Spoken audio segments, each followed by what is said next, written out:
Kamaru, I know this isn't necessarily a fight that you wanted, but now that we're just a couple days out, I mean, what is the feeling like right now? The feeling is fight is a fight. I need to do my job, go out there and do what I do best, and that's dominate from start to finish. Have you crossed paths with him this week? He's kind of an interesting character, and he's got a kind of an interesting crew with him. Have you guys crossed paths at all? Yeah, I think I saw him the day he arrived, and we were in the restaurant together. He waved at me. I waved at him. I mean, we've actually been around each other. We met in Glasgow, and so we hung out. We actually went out together with Kevin Lee. So yeah, I've met him. It is what it is. This is a business. It's a fight game. I see no face. Nice. It's go in there and do my job.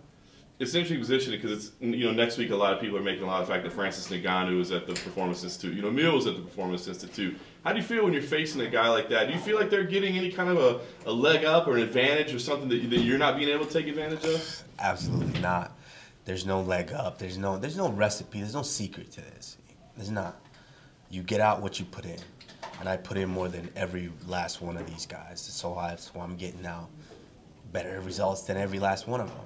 I haven't lost a second in any fight that I've been in. So, hey, that tells you what's going on. I'm doing the right things that I need to do, and the results are proving that. Yesterday you told me that he was the hardest puncher you ever met, and he was going to knock you out. What's your thought on that? He said he was the hardest puncher that I've ever met? Yeah. He must not know who I train with then. I'm in a room. I came into this. I made a point in one of the interviews that I did. I came into this sport right away, not knowing a thing.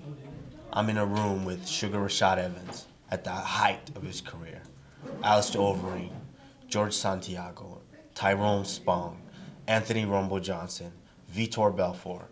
These are just some of the names, and I had to survive in that room. I hated going sparring days, but hey, I had to survive, and I'm still here. So to say something like that is just crazy. How's your preparation been for this fight? Thinking about it's been postponed and going back and forward, and you said that you didn't even want to meet him, that you talked him into this fight.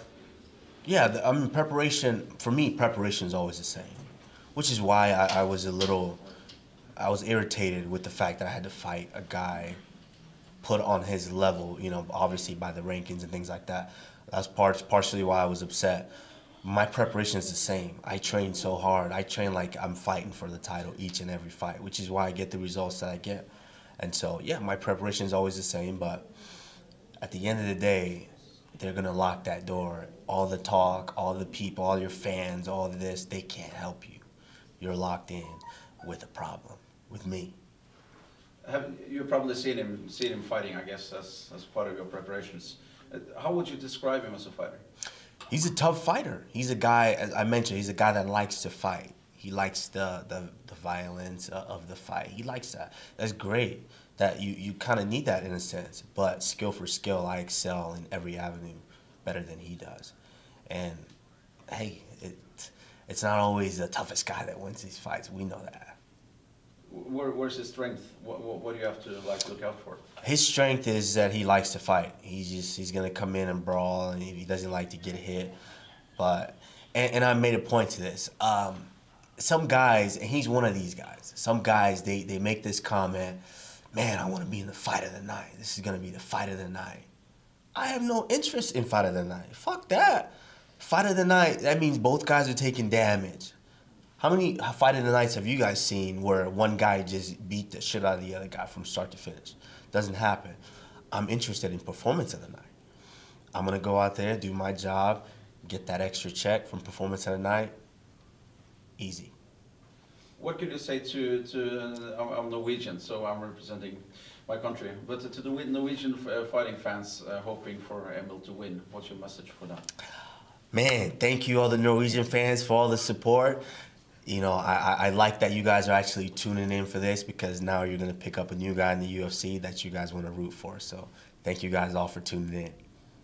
And just one last, your prediction for the fight, how is it? My prediction is, as I mentioned, he's a guy that's wild. He likes to fight. So I'm pretty much just going to take whatever he gives me. And as you guys know, I can finish the fight anywhere. So you know, if it goes down to the ground and I want to finish it there, I can do that. If we stay standing, we all know I can do that.